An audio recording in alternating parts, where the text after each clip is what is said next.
ikuti kajian-kajian guru kita Ustaz Sulaiman M. Hasan melalui channel Sulaiman M. Hasan Channel. Jangan lupa tonton, subscribe, like, share, komen. Berkah selalu. Assalamualaikum warahmatullahi wabarakatuh. Alhamdulillahi wa kafa. Wassalatu wassalamu ala rasulillahil mustafa.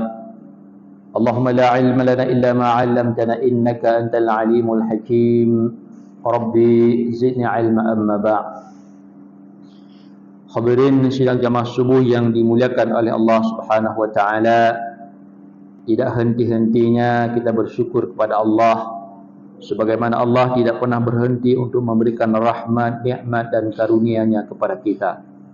Sekiranya Allah berhenti untuk memberikan rahmat dan nikmat-Nya kepada kita, maka kita tidak ada tempat lagi untuk mengadu, tidak ada tempat lagi untuk kita meminta, dan tidak ada tempat lagi untuk kita berharap selain kepada Allah Subhanahu wa taala.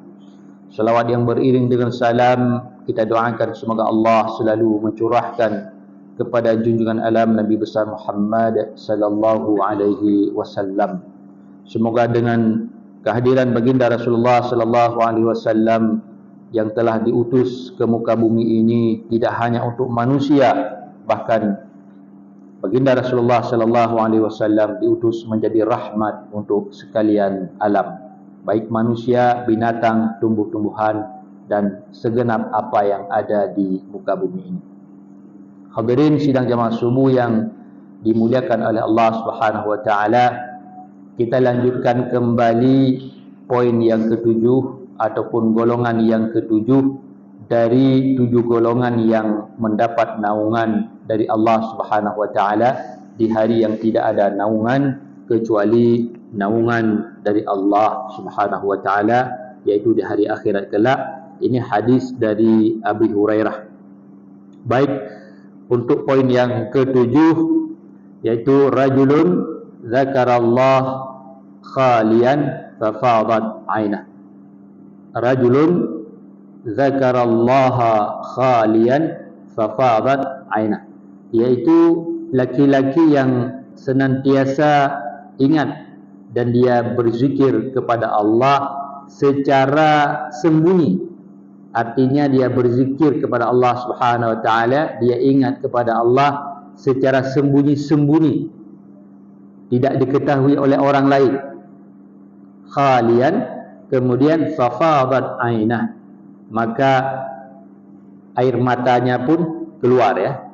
Fafadat ainah, berlimpah. Fafadat ini bisa diibaratkan kalau musim hujan itu banjir. Fafadat artinya banjir dengan air mata. Hadirin yang berbahagia, ketika kita melihat hadis ini, berarti ada 3 hal yang perlu kita lihat di dalam kandungan dari hadis ini. Yang pertama, zikir ataupun az-zakirina lillah, yaitu orang-orang yang berzikir kepada Allah. Zakarallah. Berzikir bisa masuk dalam kategori zikir itu baca Al-Quran. Jadi tidak hanya zikir itu sebatas subhanallah walhamdulillah wala ilaha illallah wallahu akbar. Bisa juga masuk dalam kategori zikir itu baca Al-Quran. Walaqad yassarna al-Qur'ana lidzikri fahal mim muddakir. Allah telah mudahkan Al-Quran itu bagi orang yang ingin ingat, ingin ambil pelajaran, ingin ambil ibrah. Kalau ingin dekat kepada Allah, juga dengan banyak baca Al-Quran. Dan di dalam Al-Quran ini juga banyak menyebutkan ayat-ayat tentang bagaimana orang-orang yang beriman itu hatinya dekat kepada Allah. Ketika dibacakan ayat-ayat Allah, dia tersungkur dan dia menangis. Itu digambarkan di dalam Al-Quran. Dalam surah Maryam ayat 58, Allah menggambarkan ketika mereka ini dibacakan ayat-ayat kami, yaitu Al-Quran, mereka ini tersungkur. Kemudian digambarkan juga wabukiya, mereka ini menangis.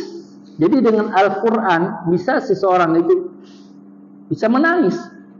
Orang yang benar-benar ketika dibacakan Al-Quran hatinya bisa menangis. Baik, berarti yang pertama zikir, dan zikir juga bisa kita maknai dengan kita membaca istighfar. Istighfar juga bahagian daripada zikir. Istighfar juga bahagian daripada zikir. Seperti di dalam surah Ali Imran ayat yang kita bacakan tadi di dalam salat, wasari'u ila maghfiratin min rabbikum wa jannatin 'arduha as-samawati wal ardu wa'iddat lil muttaqin alladhina yunfiquna fis sarra'i wad dharra'i wal kadhimina al ghaidha wal 'afina 'anil nas wallahu yuhibbul muhsinin walladhina idza fa'alu fahishatan aw zalamu anfusahum dzakarullah kemudian fastaghfaru lidunubihim. Yang pertama, mereka itu dzakarullah, mereka ingat kepada Allah. Ingat kepada Allah, bagaimana caranya? Fastaghfaru lidunubihim, maka mereka beristighfar. Jadi zikir ini juga bisa dengan istighfar.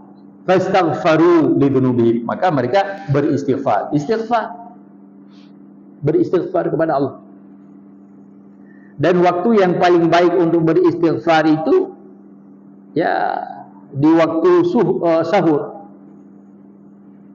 Di dalam ayat Al-Quran juga digambarkan waktu sahur itu adalah waktu yang paling baik untuk beristighfar. Wabil ashari hum yastaghfirun. Di waktu sahur, maka nanti ketika masuk bulan Ramadan, maka waktu sahur itu atau setelah kita bersahur di jam 4 misalnya atau di setengah 5 paling kurang itu kita beristighfar. Karena di waktu-waktu tersebut itu malaikat menyaksikan kita. Jadi kembali lagi kepada poin yang ketujuh tadi, yaitu beristighfar, dan itu adalah salah satu dari bentuk zikir. Jadi ingat kepada Allah. Lelaki yang selalu ingat kepada Allah. Kemudian yang berikutnya khalian. Jadi kan kita sudah katakan ada 3 hal yang perlu kita lihat terhadap kandungan hadis ini. Yang pertama zakiran, yang kedua khalian. Khalian, zikir secara sembunyi-sembunyi ataupun zikir ketika tidak diketahui oleh orang. Artinya ada 2 terkait dengan khalian ini. Yang pertama khalian al-qalb. Jadi tubuh kita, hati kita ini kosong dalam artian hanya terpaut dengan Allah saja, tidak disibukkan oleh manusia yang lain. Walaupun fisik kita sedang berada di tempat ramai, tetapi hati kita ini sedang terkoneksi dengan Allah. Khalian, jadi tidak disibukkan oleh perkara-perkara dunia, tidak disibukkan oleh pekerjaan, tidak disibukkan oleh harta benda, tidak disibukkan juga oleh anak kita atau keluarga kita. Karena tidak mungkin ketika kita ingat Allah, kemudian dalam waktu yang bersamaan juga kita ingat manusia. Tidak mungkin orang bisa nangis, ingat Allah, ingat manusia. Mungkin Pak Adilin, orang ingat Allah, kemudian dalam waktu yang bersamaan dia juga sedang ingat manusia. Bisa nangis dia? Nah bisa. Kayak mana juga? Dia harus khalian. Ketika dia ingat Allah, tidak boleh ingat yang lain. Nah, artinya khalwah dia. Maka ada sebahagian orang itu menamakannya dengan khalwah ini dengan kaluan. Nah, orang-orang Dayak sering mempraktekkan kaluan. Kalut itu apa? Khulu. Jadi khulu dari keramaian. Artinya khalwah al-qalb, Jadi hati kita ini hanya terpaut dengan Allah, tidak disibukkan oleh hal-hal yang dunia. Jadi yang pertama, makna khalian ini, hati kita terkoneksi kepada Allah tanpa disibukkan oleh hal-hal yang lain secara hati. Kemudian yang kedua, maknanya secara fisik. Secara fisik. Artinya menyendiri. Artinya ada tempat khusus untuk kita ingat kepada Allah, tidak diketahui oleh orang lain. Kalau dalam kondisi tersebut, maka akan mudah untuk kita menangis. Karena pernah suatu waktu ketika Imam Syafi'i dia pergi ke masjid, beliau melihat ada seorang laki-laki sedang menangis. Kemudian apa kata Imam Syafi'i? Sungguh sangat baik air mata kamu yang keluar ini, tetapi akan lebih baik lagi ketika air matamu yang keluar itu keluar sendiri tanpa diketahui atau tanpa dilihat oleh orang lain. Artinya air mata yang keluar tidak diketahui oleh orang, yang diketahui hanya Allah saja, itu akan menjadi lebih baik ketimbang air mata yang keluar itu disaksikan oleh orang lain. Itu kata Imam Syafi'i. Maka hadirin sidang jemaah subuh yang dimuliakan oleh Allah Subhanahu wa taala, memang kita juga harus ada waktu-waktu tertentu yang kita terkoneksi dengan Allah tanpa diketahui oleh orang lain. Makanya dalam praktek ini sebahagian pesantren ya, sebahagian dayah ini mengamalkan apa yang mereka mengamalkan ini, ada yang disebut dengan kalun ataupun khalwah ya, hanya menyendiri untuk berzikir dengan zikir-zikir yang tertentu dan di waktu-waktu yang tertentu hanya untuk ingat kepada Allah. Maka kita juga kadang-kadang ketika tiap hari disibukkan oleh pekerjaan kita, bagaimana kita khususkan waktu di waktu-waktu tertentu. Misalnya kalau setiap hari itu di waktu malam, pada saat kita tahajud, qiyamul lail, di situ kita harus khalian, harus benar-benar kita sepi dari manusia dan hati kita ini hanya terpaut dengan Allah, khalian, menyendiri kita, tidak diketahui oleh orang lain. Baik, kemudian yang ketiga, fafadat ainah, matanya itu keluar air, artinya menangis. Jadi disebutkan juga di dalam riwayat, ada dua mata ini yang tidak akan kena api neraka. Ada dua mata yang tidak akan kena api neraka. Yang pertama, mata karena air mata yang keluar itu karena dia menangis karena takut kepada Allah. Al-khasyah, khasyah karena dia takut kepada Allah. Yang kedua, mata yang tidak disentuh oleh api neraka adalah mata yang dia menjaga fi sabilillah. Mata yang menjaga ketika sedang di jalan Allah. Artinya ketika dibagi shift 1 jaga malam, siaga terhadap musuh. Jadi mata yang menjaga di waktu malam itu, menjaga siaga terhadap musuh supaya kita tidak diserang oleh musuh tiba-tiba. Maka mata yang tidak tidur karena kita sedang berada di jalan Allah fi sabilillah ataupun sedang jihad, maka mata itu tidak akan disentuh oleh api neraka. Maka hadirin sedang jamaah subuh yang dimuliakan oleh Allah Subhanahu wa taala, maka air mata itu jangan seperti air mata buaya ya. Karena air mata itu ada macam-macamnya. Kalau air mata buaya itu ya tidak sama. Air mata buaya itu tiba-tiba dia keluar ya, karena ada maksud tertentu, ada tujuan tertentu.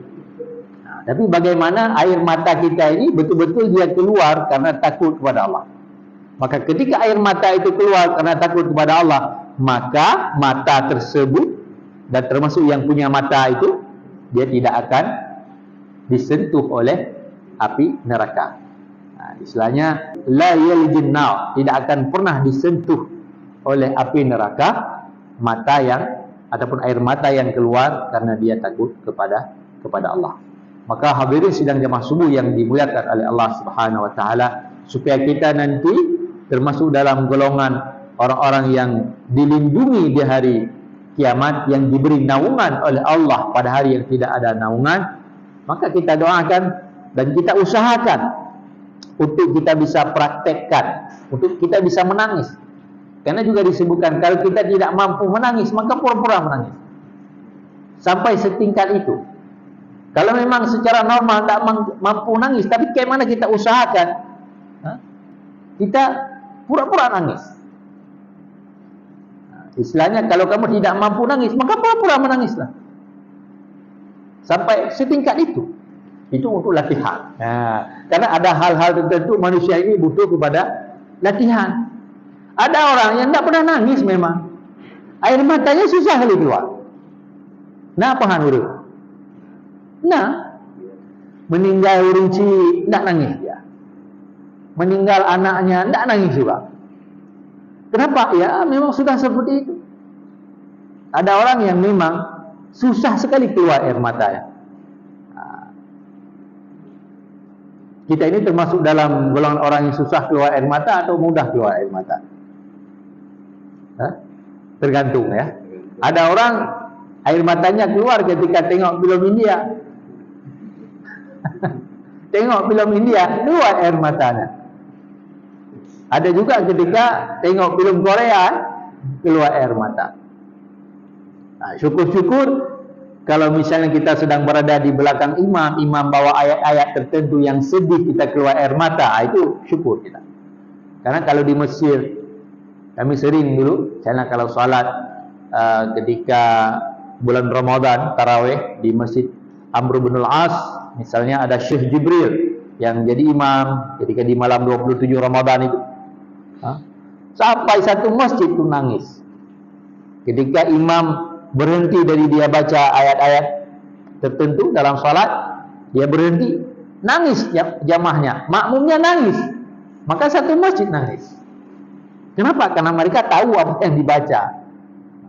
Mungkin ada ayat-ayat yang neraka, menceritakan tentang bagaimana keadaan orang diazab di dalam api neraka, tahu maknanya, menangis.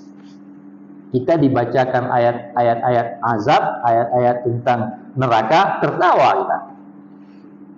Sampai segitunya ya.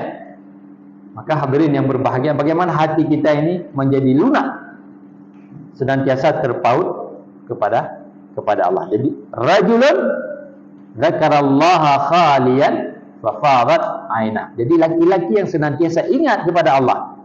Jadi profesi kita boleh apa saja. Tidak mesti kita menjadi seorang ustaz. Tidak mesti, dan tidak boleh kita juga meremehkan orang-orang yang bekerja bangunan. Bukan berarti ketika orang bekerja bangunan, tukang, mereka tidak bisa menangis. Tapi yang paling penting bagi Allah itu apa? Orang yang hatinya itu terpaut dengan Allah. Kapanpun, dimanapun, dalam kondisi apapun, dia teringat kepada Allah. Nah, itu yang paling penting.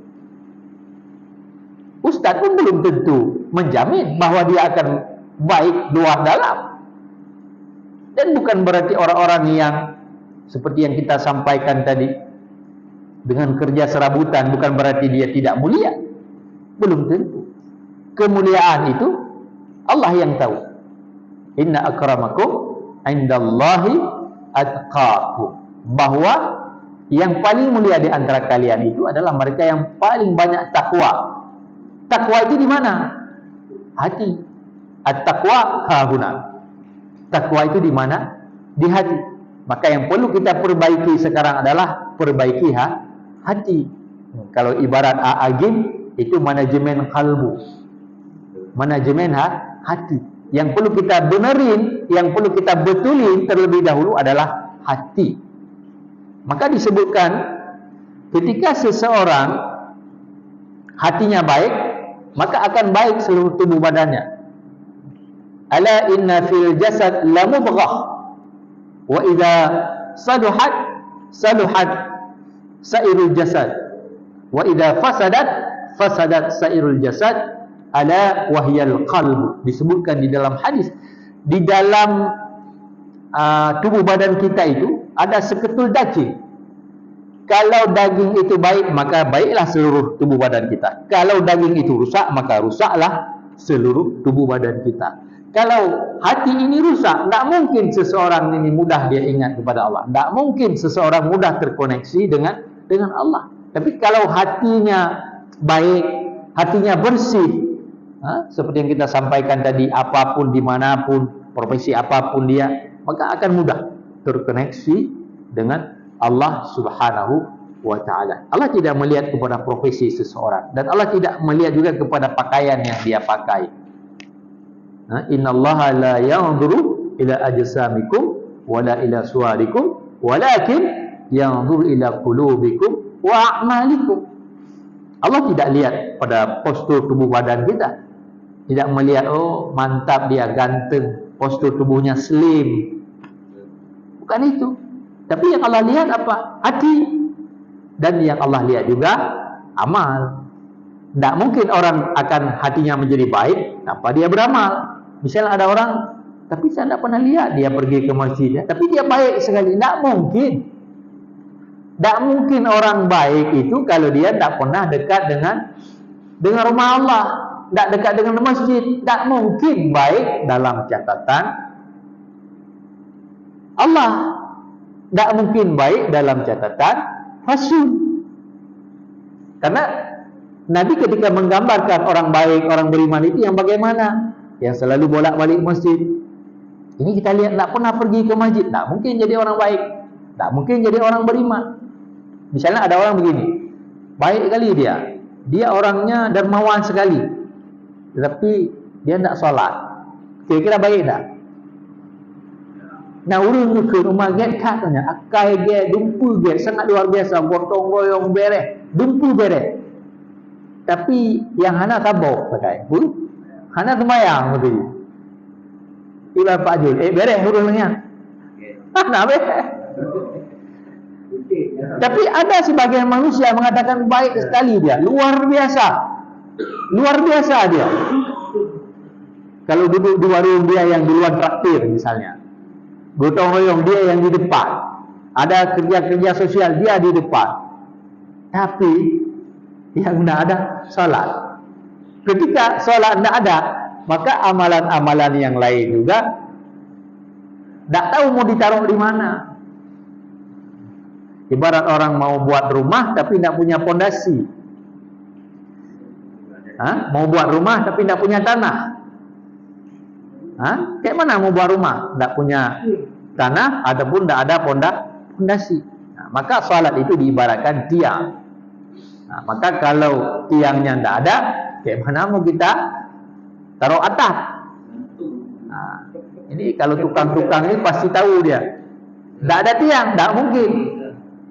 Kita buat manasah, buat masjid pun tiangnya harus gede-gede ya, biar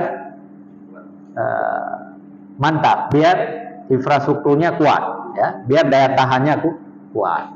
Maka manajemen kalbu itu, hati perlu kita perbaiki, perlu kita asah. Kalau misalnya digambarkan di dalam hadis jaddidu imanakum, qila ya Rasulullah kaifa nujaddidu imanana? Qal aksidu, apa yang harus kita perbanyak? Perbanyak la ilaha illallah. Jaddidu imanakum, qila ya Rasulullah kaifa nujaddidu imanana? Qala aksidu qaula la ilaha illallah. Perbanyak ucapan la ilaha illallah, perbanyak zikir, maka ini juga akan servisnya hati, servisnya iman, dengan memperbanyak ucapan la ilaha illallah. Dan ini juga bahagian daripada zikir. Maka ketika ada orang yang sering zikir, kita ikuti dengan harapan zikir yang kita lakukan secara bersama-sama pun itu akan menjadi salah satu sarana, salah satu wasilah untuk memperbaiki hati, menserviskan hati kita supaya kita bersih. Karena orang sekarang ini punya HP seminggu sekali, kadang-kadang bawa servis, sebulan sekali bawa servis, dibersihkan. Punya kendaraan pun harus diservis. Masa kita punya hati ini tidak pernah kita servis? Masa kita punya hati tidak pernah kita servis? Servis juga. Karena kalau hati kita tidak kita servis, disebut nama Allah, dibacakan Al-Quran, kita tidak pernah tergetar hati kita. Disebut nama Allah, dibacakan Al-Quran, tidak pernah tergetar. Kenapa? Karena hati kita sudah berkarat. Maka hadirin yang berbahagia, kita introspeksi diri kita muhasabah diri kita. Bagaimana kita introspeksi diri kita muhasabah diri kita, ya supaya kita ini senantiasa baik ya. Ketika kita berpulang kepada Allah, maka kita nanti berpulang dengan husnul khatimah. Berpulang dengan husnul khatimah. Karena ketika sudah berpulang, tidak ada maknanya lagi. Ketika kita sudah dipanggil oleh Allah, tidak ada maknanya lagi. Kita menyesali, tidak ada maknanya lagi. Maka ketika masih ada peluang ini, kita perbaiki hati kita. Manajemen kalbu ini, hati yang harus diperbaiki agar kita senantiasa terpaut, supaya senantiasa kita ini ingat kepada Allah dimanapun, kapanpun, dalam kondisi apapun, kita selalu terkoneksi kepada Allah. Semoga bermanfaat. Lebih dan kurang saya mohon maaf. Hadanallahu wa iyyakum ajmain. Akhirul kalam. Assalamualaikum warahmatullahi wabarakatuh. Waalaikumsalam warahmatullahi wabarakatuh.